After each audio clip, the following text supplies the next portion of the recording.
And you make inside what's not your forte.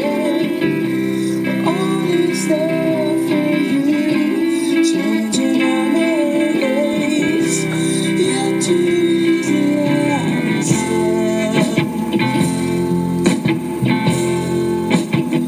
Oh yes you are.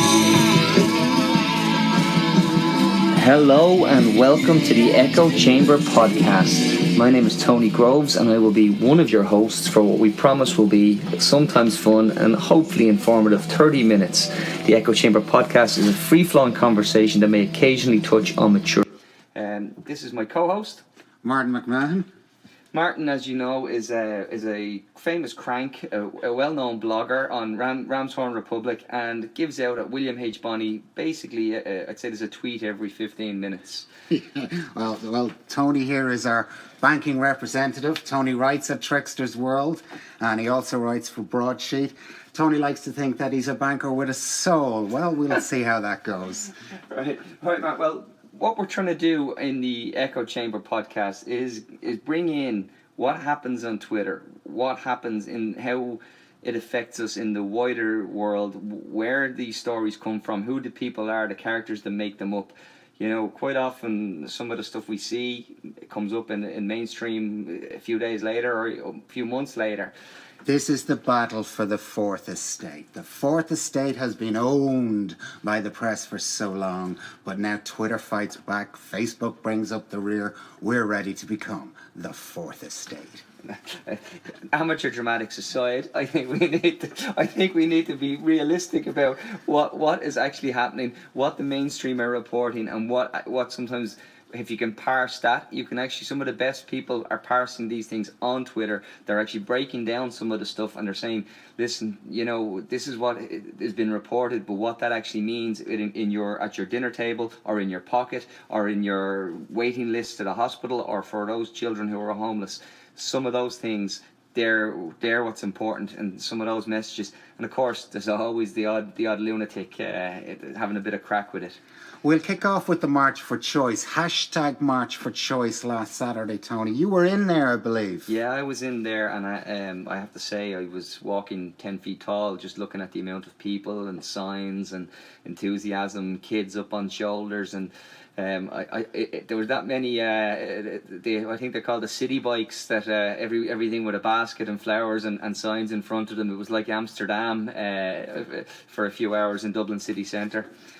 I did see some wonderful stuff later on, and I know we're referencing Twitter here, but there was a brilliant sign that Izzy Kamikaze put up, and it was one of my favourites. Was as a wannabe hip hop in my youth, it was Wu Tang Clan ain't nothing to fuck with, and I have to say that for me now gave me great enthusiasm and optimism for maybe this was the march that will be the last march that we need. Oh, I don't know there, Tony. I reckon this is going to get very dirty very fast. I'd like to think it's the last march, but I don't. And even noticed there during the week that on Twitter, Colette Brown put up a tweet that about a former young Fine Gael president and Fine Gael executive, you know, who writes about offensive language and then uses offensive language against the women that are marching.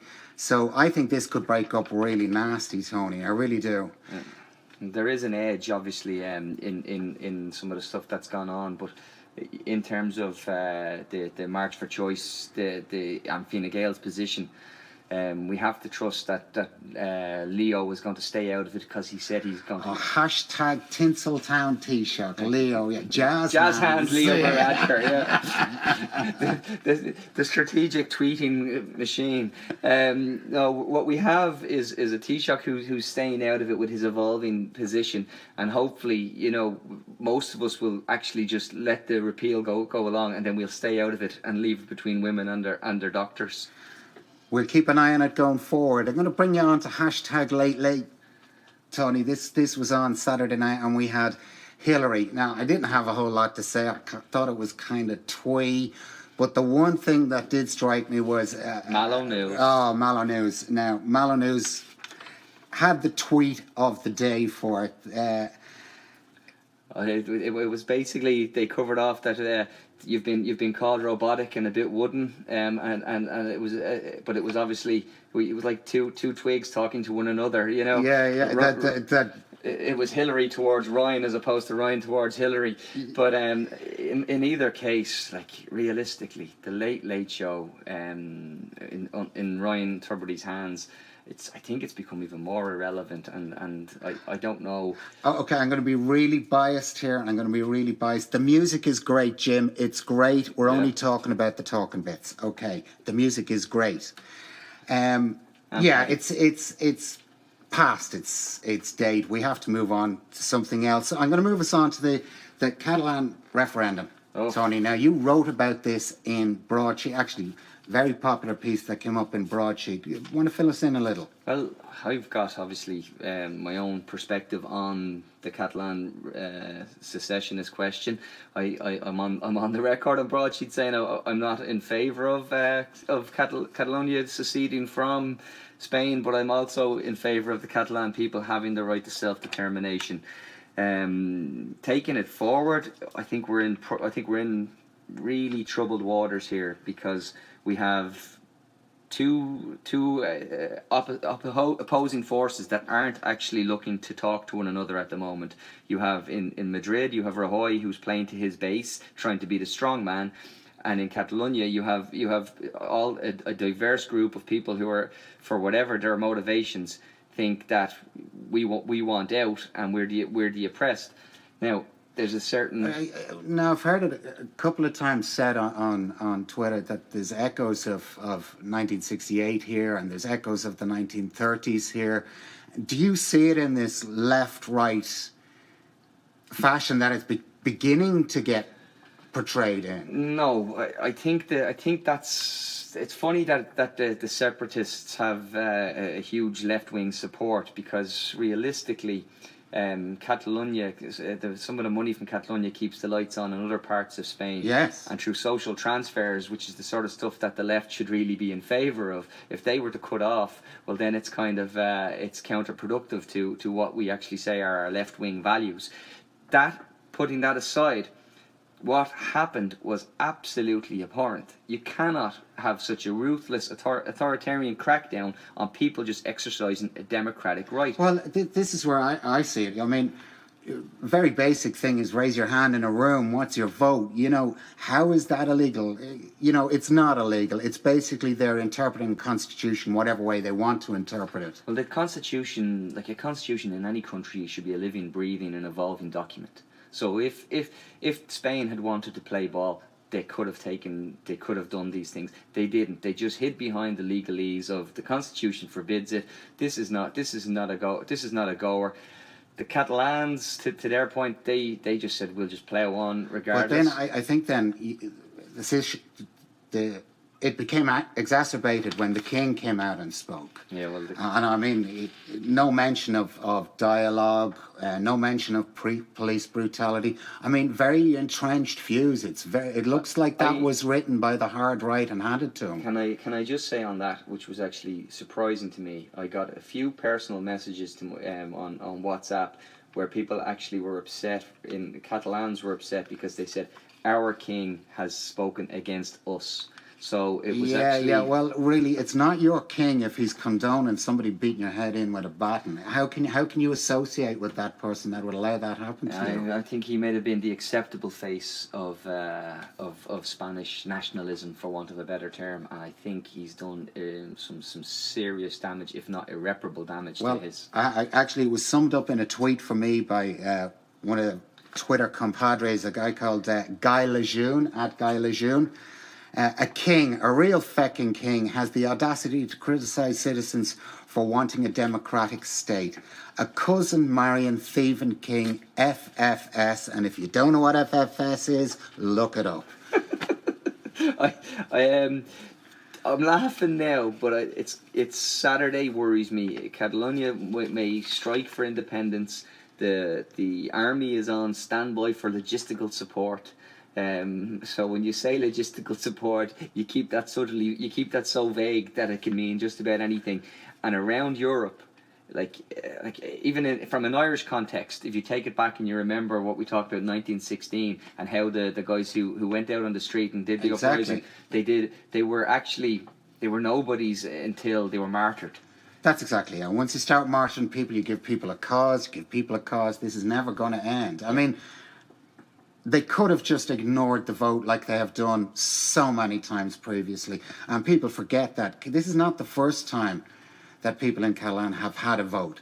They've voted several times, and the Spanish government has simply ignored it. This is a shift in emphasis from we'll ignore you to we're going to beat you for even trying. Yeah, well, the only roadmap to compromise here is diplomacy, and we don't have that at the moment, and that's very concerning, both on a wider European context and. Leo didn't help his Fine Gael sister party in the EU, and Leo didn't help. I'm gonna sound. I mean, he forgot the historical context of this country.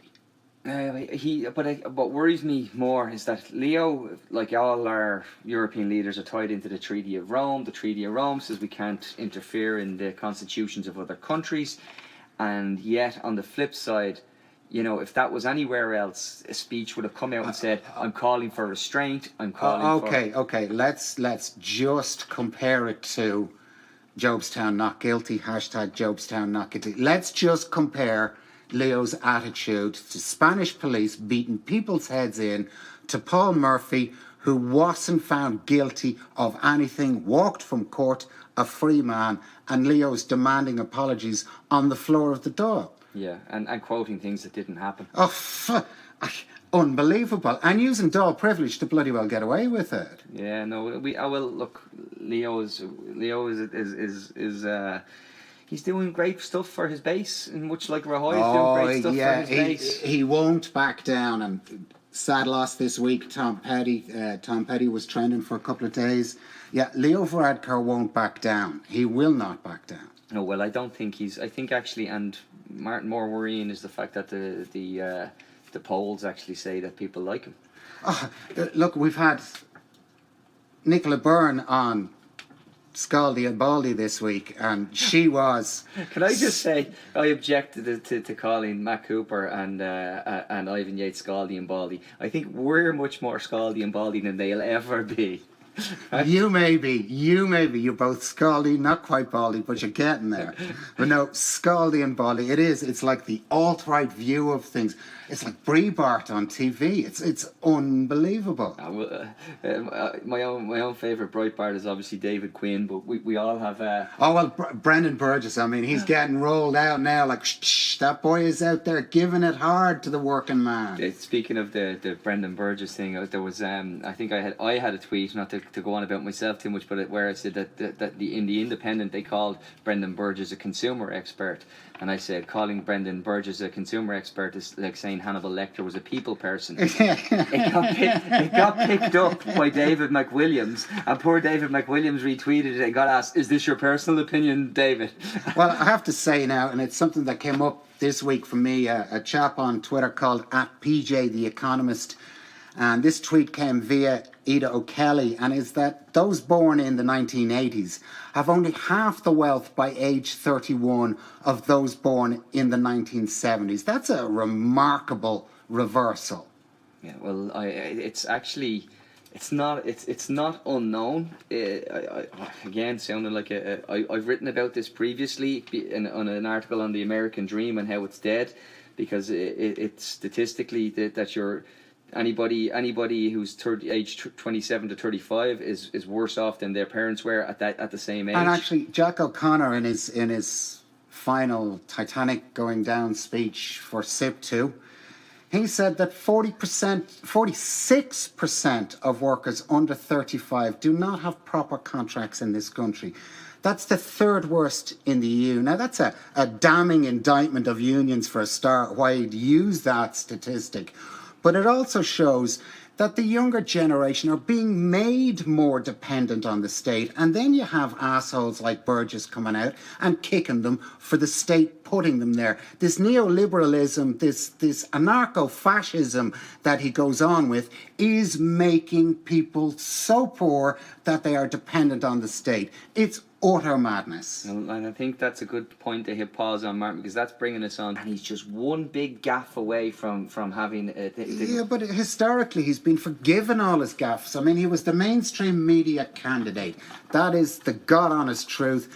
He was promoted through media, unbelievably, ruthlessly promoted. And more credit to him. He managed that really well himself. He needs to... Yeah, but there has to be more. There has to be substance. It can't just be the show pony. I'm not going to tell you that I think there are... I've seen his 13-point thing, and there's a lot of it. It's all about him. That's all well and good. His Republic of Opportunism, as it really should be. You know, all of this guff. But I don't want to... I'd rather think that... what we're going to see now is Pascal, unfortunately, I think, is more neoliberal than Leo. And Yeah. Pascal is the man. You look, Leo is dangerous, but Pascal is ruthless. Yeah, but I think Pascal, at least to give Pascal his due, he's actually had a job outside of politics. I mean, people keep telling me Leo is a doctor, and I go, well, no, he's qualified as a doctor. I think he... You know, and it's probably really bad of me to say this, but when people say to me he's a doctor, well, so is Joseph Mengele, okay? The guy, I'm not going to get in on that note, we'll move it off a little. Yeah, we'll move on. Another boiler I see coming up is CTEC, and Catherine Murphy has been doing work on CTEC, and I've had people talk to me about CTEC. There's something going on here. We'll find more about it in the upcoming weeks. That's why it is a boiler. So between CTEC and the North, they're the boilers Tony and I have for the week. Now, I want to finish up here with the biggest story of the week on Twitter, which was the Coddle War. I have to say, I came late to this party because anybody who gives out about coddle, I mean, it's like all of these intolerance things these days. You can't give out about, you know, there's racism, there's misogyny, there's anti-Semitism. But it's okay to have open season on Dublin coddle. Yeah, the culchies coming up here thinking they can take our jobs, thinking they can take our houses, and then thinking they can take our coddle. No, there's no like. I don't agree with much of you, Martin. But if they want to come in here now and start changing my culture, well, I draw the line. Coddle is culture. I draw the line at coddle. This story kicked off with a tweet from Ruthie Phoenix, and it's a tweet from a few years back. And Ruthie said, "Made a coddle for my, or as my teenager called it, a bowl of dick pics," and that kicked off the conversation. I mean, does coddle look like a bowl of dick pics? Well, Laura Lee at Glasgow, Laura Lee, she says, "Stay strong, Coddle Dubs. We will not be bullied by anyone who calls potatoes schbuds." Well, I think that's as good as we're going to get now, lads. But I just want to thank you for your time. And you too, Tony. And I have to say, guys, as just a quick, this show is all about the listeners. It's all about the people on Twitter. It's all about, sadly, it's going to be all about the I'm making 5-star signs. Yeah. I'm making 5-star signs. We'd be delighted if you could rate the show onto iTunes. 5-star reviews only. Whether you love or hate it. 5. Hypnotoad, 5 stars. You can follow us on Twitter at Echo Chambers Pod. Tweet us using the hashtag ECPod, and you can send us any feedback to the echochamberpod@gmail.com. Thanks very much. Thank you. Bye bye.